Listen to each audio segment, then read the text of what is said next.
All right, hello. This is exciting and mostly terrifying. I've never given a sermon before, so though I may look cool and collected, I can promise you I am not, and I'm freaking out a little bit.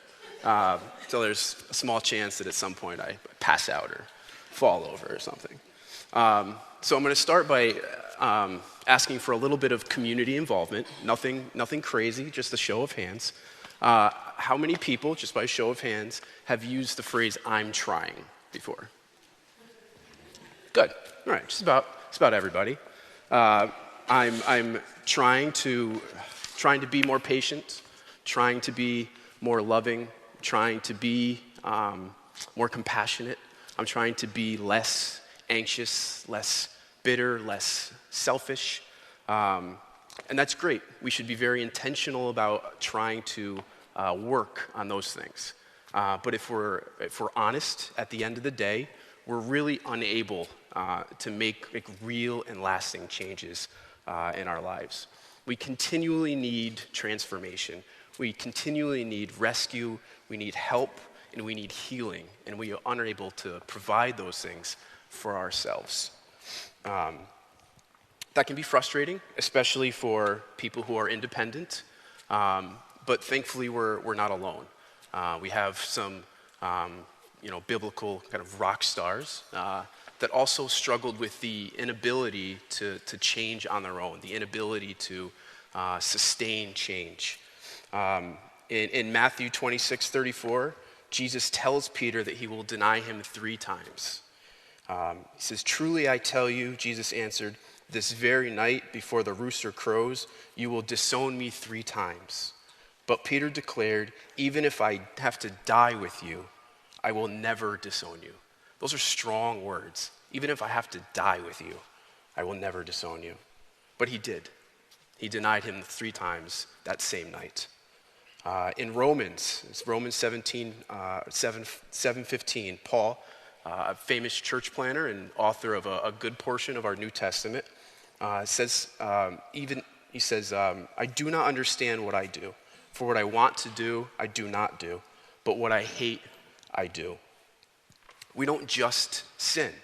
We're deeply broken. We have deep emotional and spiritual wounds that affect our lives and affect the lives of the people around us. We need help. We need rescue. And we need transformation. So we're our cup, right? And when we're in a healthy, vibrant relationship with Jesus, our cup is always full. And it's from this place that we draw life. It's from this place that we draw hope, patience, strength, joy, and all good things that come from the source of all good things. It's this vibrant, healthy relationship that brings forth this transformation that we need. Total and complete heart transformation. We're not talking about just trying not to yell at loved ones. We're not trying or being impatient or using words to hurt people or no longer watching porn or no longer doing drugs. No, we're talking about the healing of the deep and emotional, spiritual wounds that cause those behaviors. When heart transformation happens, the behaviors will follow. God doesn't want to just tweak our behaviors. He wants to radically change our lives.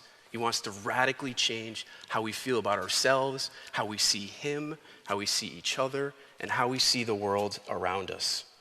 And this transformation only happens through the discipleship of Jesus. He initiates this, He sustains it, and He completes it. He makes us new.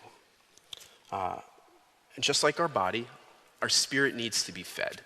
And it needs to be fed life-giving words. We must spend time meditating on those words, on His word in the Bible, in prayer. We need to be obedient and responsive to what He's saying. And when I'm talking about prayer, I'm not talking about just coming before God with a list of demands or a list of needs. I'm talking about an open and honest dialogue where we're speaking from the heart and we're listening to what He's saying and we're responding in obedience. Feeding ourselves life will sustain this transformation. Paul says to be transformed by the renewing of your mind. And the word he uses for transformation is the word we use for the metamorphosis of a caterpillar when it becomes a butterfly. A continual and remarkable change that happens from the inside out when we fill our hearts and minds with the life-giving presence of our Father. Similar to the moon, we have no light of our own. But the closer the moon draws to the sun, the closer we draw to the sun, the brighter we will be. And the closer that we draw to our Father, his life and light will permeate our being. It will chase away the darkness. It will chase away the anxieties. It'll chase away the fear, and it will radically change our lives. Drawing towards him, we will be known and loved in a way that we crave to be known and loved, truly, deeply, and unconditionally. And we will be known and loved in a way that we perhaps most fear to be known and loved, deeply and truly. But with him, there's no letdown. We can be vulnerable. I know, that's a dirty word. But his love is a perfect love, and we don't have to be afraid. We don't have to be afraid of being vulnerable. We don't have to be afraid of being known. So what happens when we try to make these changes ourselves? What happens when we convince ourselves that we don't need God? I've got this. I can do it on my own. I can manage my own addiction. I can manage my own anger. I can manage my own anxiety. And maybe we can for a time, maybe a couple of days, maybe a couple of hours, maybe a couple of minutes. But then what? Then we're pouring from an empty cup.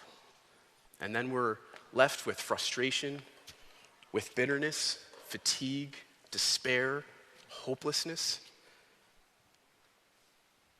The frustration of the inability to change perpetuates the things that we are struggling with. I'm angry that I'm still angry. The fact that I'm still depressed depresses me further. The fact that I can't stop using drugs pushes me deeper into addiction. When we try to use ourselves as a source of hope, we're left with no hope. We get the good things that we have from God. He is the source of all good things. And when we cut ourselves off from that source, we may have some residual things for a little while, but very quickly we find ourselves with nothing. And then we're left with the opposite. We're left with the things that cause frustration and bitterness.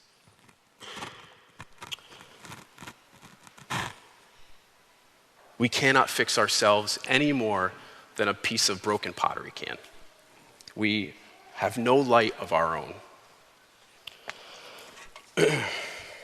When I was 24, my best friend went to a drug rehab, and when he was finished with that, he moved into a sober house, and then he moved in with me and a friend of mine. And I met him at the door, quite literally, with drugs. I didn't understand at that point like the implications of drug abuse, drug addiction. I didn't understand the consequences of those things. So I opened the door for him to go back down that road. And he did. His drug addiction came back, and pretty quickly it was out of control again. And, you know, oftentimes with drug addiction comes depression. And I came home one day from work, and I found him on the bathroom floor. He had tried to commit suicide. And I don't remember, I don't remember what he ingested, but it made him obviously very, very sick. So I took him to the hospital, and he begged me not to tell anybody. So I didn't. And, again, my own brokenness, my own addictions kept me from seeing things as they were. They kept me from seeing this cry for help from my best friend. I didn't see it. So I didn't tell anybody. So shortly after that, things started going missing from the apartment. And my other roommate came to me and said, I would like you to ask him to move out. So I did. I asked him to move out. He moved in with his mom, and a couple of weeks later, he hung himself in the basement of his mom's house. And his 12-year-old sister found him.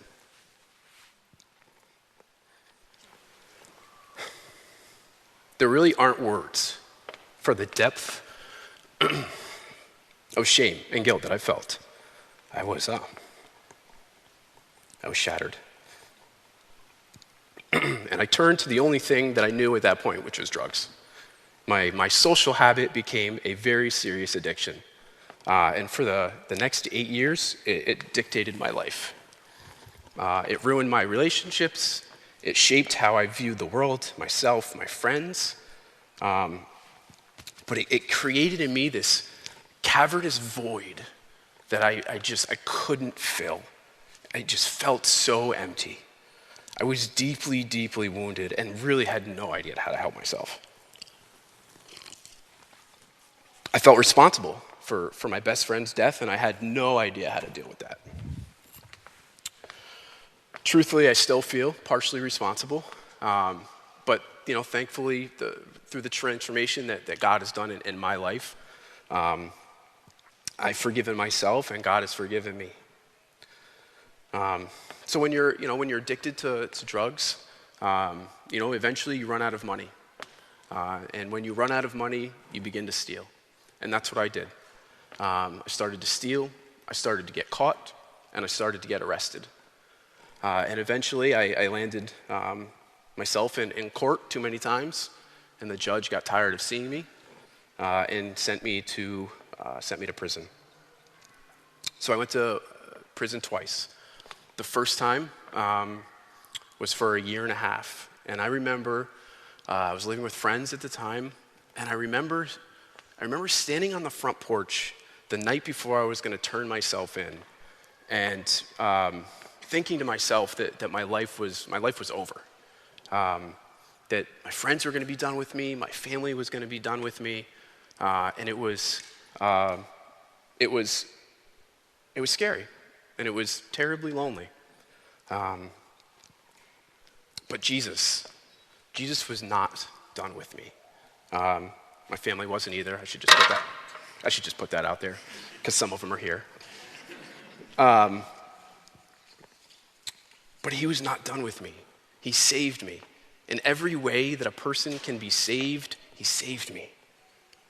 So I suddenly found myself with a lot of time on my hands.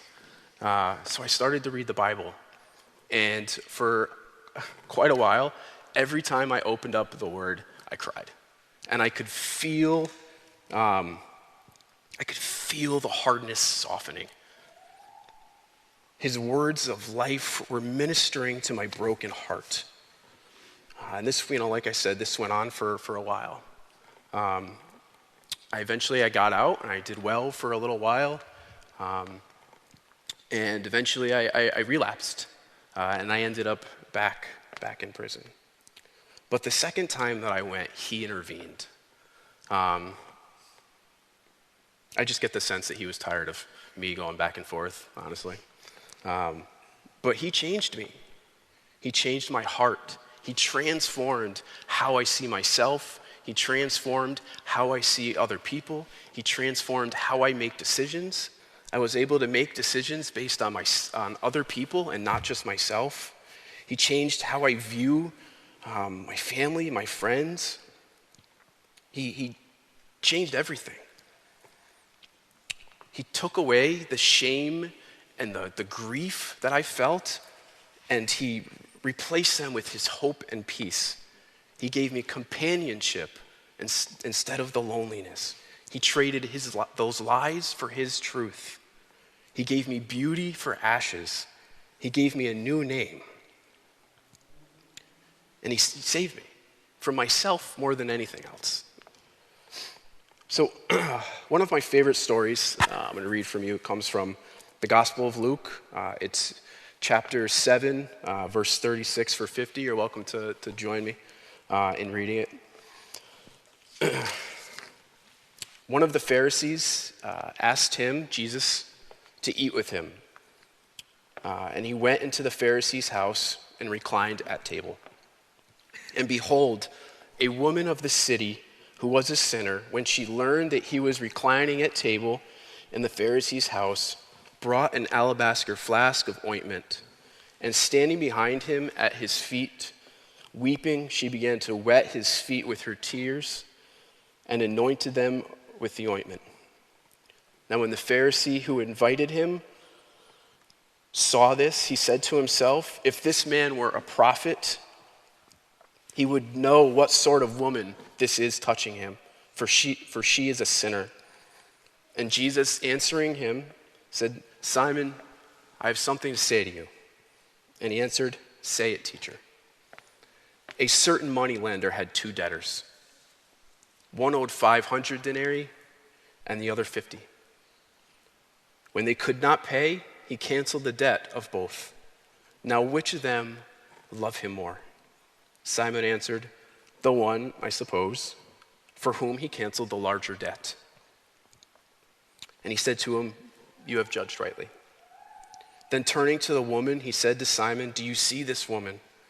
I entered your house. She gave me no water for my feet, but you gave me no water for my feet, but she has wet my feet with her tears and wiped them with her hair.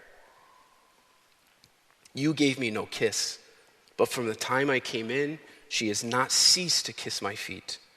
You did not anoint my head with oil, but she has anointed my feet with ointment. Therefore I tell you, her sins, which are many, are forgiven, for she loved much. But he who is forgiven little loves little. And he said to her, your sins are forgiven. Then those who were at table with him began to say among themselves, who is this who even forgives sins? And he said to the woman, your faith has saved you. Go in peace. We know that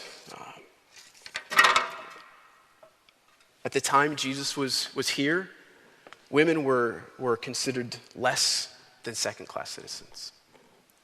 And the fact that if that wasn't enough, she was a sinner, and a known sinner, probably a prostitute, probably considered to be unclean. And Jesus is doing a lot of things at this time. He's healing people, he's speaking with authority, but he did something a few chapters before in Luke that I think is relevant to her, and he forgave sins. Sin creates shame and guilt and is compounded when everybody knows. I think that's something that we can all relate to, right? It's one thing to feel shame and guilt for something that we've done, but it's another level of shame and guilt when the entire community knows that you're doing those things, right? That's an incredible weight to be carrying. And we also know that the Pharisees, weren't great, right? They were adding weight. They were pointing fingers. They were creating more guilt, more shame. So she hears that somebody is walking around forgiving sins. So she goes to see him. And I think that it's noteworthy that she wants to see him so badly, she walks into the home of a Pharisee. For an unclean woman, this is unheard of, to walk into the home of a religious leader. So she goes to see him.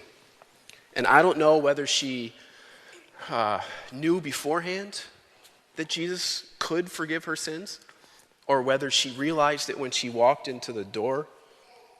But this moment when she comes across Jesus is incredibly profound.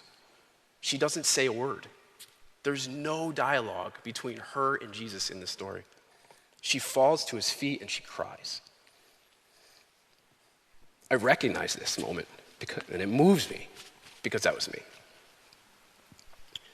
When the broken and lost creation submits to the Creator, it is no longer alone and it is no longer lost. This was me. This is you. And the last thing Jesus says to her is, your faith has saved you. Go in peace. Go in peace is a pretty customary salutation, but it is deeply meaningful to a woman who has had none. It is deeply meaningful to a man who has had none. This is transformation. This is beauty for ashes, joy for mourning. She left her sin and shame at Jesus' feet, and he invites us to do the same, to leave our sin and guilt and brokenness at his feet.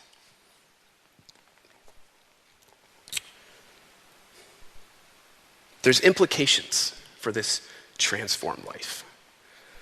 During this process, we become who we were created to be. And God's purpose for our lives is far greater than anything that we could imagine for ourselves. I'm sure we've all heard the saying, if you love what you do, you'll never work a day in your life. And I think that's true. But it's a real understatement when you're talking about fulfilling the roles that God has designated for us in his kingdom. This transformation will recenter our lives in a way that will allow us to use our giftings to save other people, to transform other people's lives, to see the same transformation that we see in other people. There's no greater joy than that. When we fully submit to Jesus, we become ourselves, and only when we submit to Jesus do we become ourselves. I no longer see myself as orphan, but son. I no longer see myself as unworthy, but worthy only because of the righteousness and mercy of Jesus. When we see ourselves as children of the living God, our prayer lives and our walk with God are revolutionized. We come before him with hope and expectancy instead of hesitancy and insecurity. All right, so I'm going to ask for a little bit more community involvement. Same thing, just by a show of hands. How many people here would like to be involved in the miraculous? Would like to see miracles? Good, all right, that's about right. Well, I have good news for you. This process of transformation where God makes fundamental changes to the very fabric of our being is one of the greatest, if not the greatest miracles this side of heaven. To give sight to the blind, to allow the deaf to hear, to make the lame walk, are spectacular works of God. But to transform a hardened heart, to restore and heal the deep emotional and spiritual wounds that we all have, is, in my opinion, a far greater miracle. And if we're submitting to Jesus, we get to walk that out every day. We get to see our lives changed. The things that we fear about ourselves, the things that we are scared of, the things that hold us back, we get to see those things get traded for hope, traded for the things that God has for us. And when this transformation happens in us individually, our communities begin to take shape. Our workplaces, our cities, our churches, and most importantly, our homes.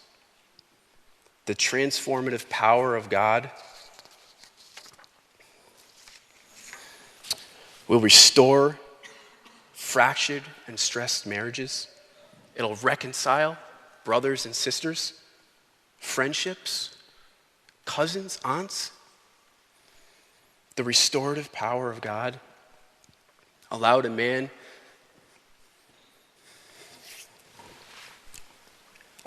dying of cancer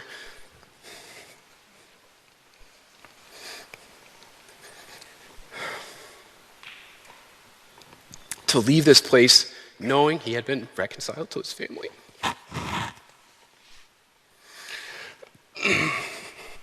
Excuse me.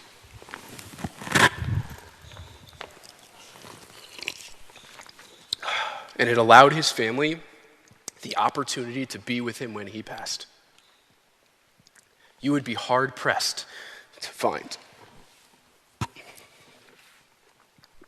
something. You'd be hard-pressed to find something more meaningful than that, more miraculous than that. God shapes community through the transformation of the individual.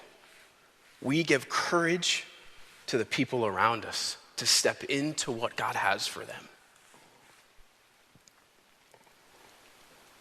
This transformation is an ongoing process. It's not something that happens overnight. It's not something that is easy. It's hard. We have to be intentional, but we never do it alone. In fact, I don't think that we do a lot of it. I think that the heavy work is done by our Father. But because he is good, because he is who he is, he sustains us, he carries us, he protects us, and he walks this out with us.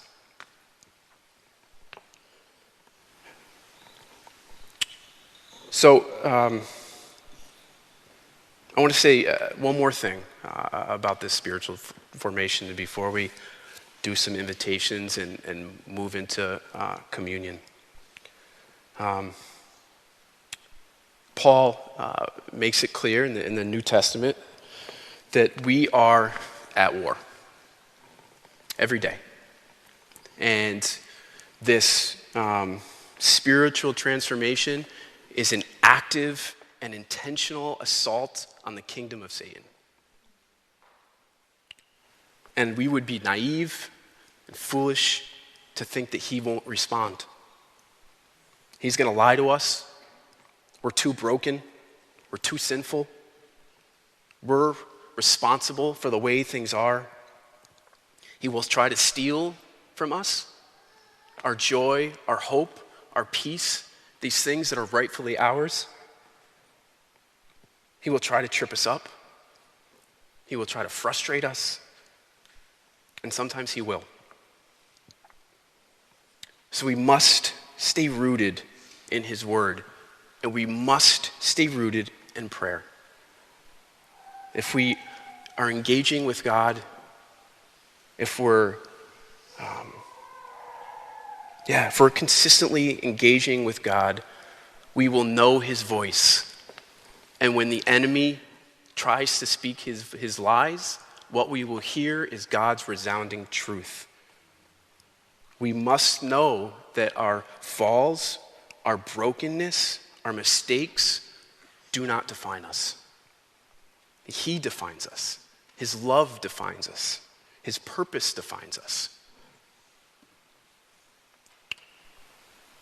So those are the words, all right? What are the actions? How do we respond? What are things that we can be doing? What are questions that we can be asking? So the first one is, where is God calling you into transformation? The truth is that no matter how much transforming we do while we're in this place, there's going to be always more to be done. So where is it that God's calling you into transformation? Is there an area that you just need hope for transformation? I remember for a long time when I was in addiction that I felt like I just didn't have hope. I just didn't believe that God could rescue me, could heal me. So is there an area that you just need hope for transformation? And what are the next steps?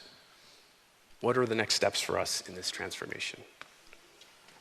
So Josh is going to come up and do communion, and then we're going to have some prayer ministers off to the right.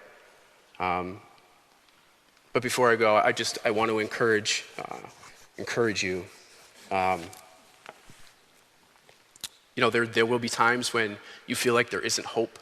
There will be things that seem insurmountable. But I would just encourage you that is not the case. That there is nothing that is too big for God's love. There is nothing that is outside of his sovereignty. And there is nothing that his love can't overcome. Thank you so much, Ryan. Part of what Ryan shared is his story and God's story. And before we actually do communion, I want to invite the worship team up because I want us to reflect on our own story and then to continue reflecting on God's story. There's a verse in Scripture, it's in Revelations, it says, we overcome the enemy, the evil one, by the blood of the Lamb, which we'll celebrate when we take communion, but also by the word of your testimony, by your own story. That those two things together, the blood of the Lamb and our stories, defeat the evil one. And that's so meaningful to me because it means that God connects his story to ours. And in our story, we can find this transformation that we see in the life of Jesus. So we're going to continue to worship through music. We're going to have about 2 songs. Then I'll come up again and introduce communion. But I want you to take these 2 songs to, one, worship God. I think there's a lot to worship, given Ryan's testimony, a lot to give thanks for. But also for you to think about your own story. Where do you want to see transformation this year? Where do you need God's kingship, God's power this year? And what is he doing in your life? So we're going to take 2 songs to reflect on that and again to praise God, to worship God. And then we'll take communion and do prayer after that.